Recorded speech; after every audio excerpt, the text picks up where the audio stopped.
Bonjour à toutes et bonjour à tous, très heureuse de vous retrouver pour ce dernier numéro de l'année. Nous espérons que cette année de compagnonnage avec Église de Besançon vous a plu et que vous avez trouvé dans la revue diocésaine les sujets qui vous intéressaient. De notre côté, nous serons ravis de continuer cette belle aventure en 2025 avec vous. Mais que va-t-on lire dans ce numéro 11 que vous allez recevoir très prochainement ? Dans son édito Nativité, notre archevêque reprend les mots du pape François sur la radicalité de l'incarnation. Nous devons tous veiller à ne jamais perdre de vue la chair de Jésus-Christ. Cette chair faite de passion, d'émotions, de sentiments, de récits concrets, de mains qui touchent et guérissent, de regards qui libèrent et encouragent, d'hospitalité, de pardon, d'indignation, de courage, d'intrépidité, en un mot, d'amour. Nous ne pouvions pas passer à côté de l'actualité de cette fin d'année. Le dossier s'appelle Notre-Dame au cœur de notre patrimoine religieux. En ce mois de décembre qui voit s'ouvrir les portes de la cathédrale de Paris, nous avons voulu consacrer le dossier à cet événement avec notre regard un petit peu à l'écart de l'actualité. Ainsi, dans ce dossier, vous trouverez différents articles. Un compte-rendu de la conférence du père Henri de Villefranche, chapelain de Notre-Dame de Paris, venu à la cathédrale Saint-Christophe de Belfort le 7 septembre dernier. Un état des lieux des états généraux du patrimoine religieux qui se termine en cette fin décembre. Un parallèle avec les chantiers de la commission d'art sacré dans notre diocèse, avec notamment le projet autour de l'église de Villeneuve-d'Amont qui a brûlé peu de temps avant Notre-Dame de Paris, mais qui, elle, n'est pas encore reconstruite.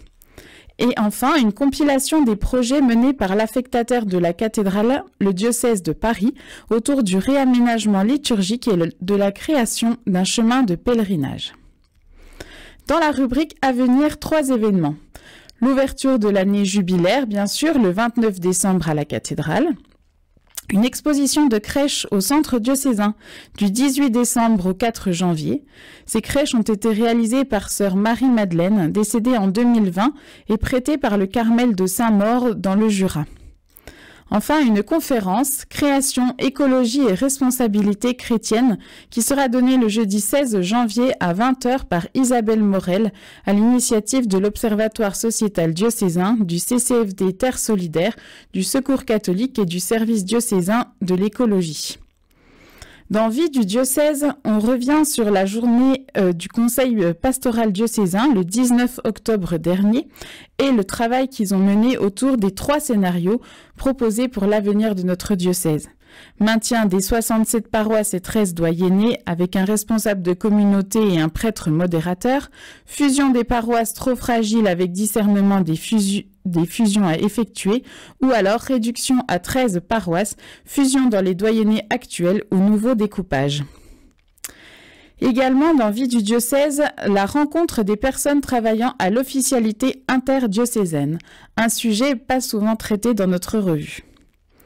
Également, vous trouverez un peu d'actualité de l'Église en France et de l'Église dans le monde, avec des extraits choisis du discours de clôture de l'Assemblée plénière de la Conférence des évêques de France, prononcé depuis Lourdes le 10 novembre dernier, et un article sur l'encyclique du pape François sur le Sacré-Cœur et le monde en détresse, Dilexit Nos. Enfin, chez vous, une église sans église. Nous sommes allés à la rencontre d'une communauté paroissiale qui souffre de la disparition de son lieu de culte, mais néanmoins qui s'est restée soudée et fait corps avec les églises sœurs de son doyenné. Je veux bien sûr parler de la paroisse Saint-François d'Assise à Planoise. À découvrir. Enfin, je voudrais terminer cette intervention par une proposition. Pourquoi ne pas offrir un abonnement à Église de Besançon pour Noël ? Vous aimez notre revue, alors faites-en profiter vos proches. Rendez-vous sur le site www.diocèse-besançon.fr/EDB. Je vous souhaite à tous un très bon temps de l'Avent et de belles fêtes de Noël.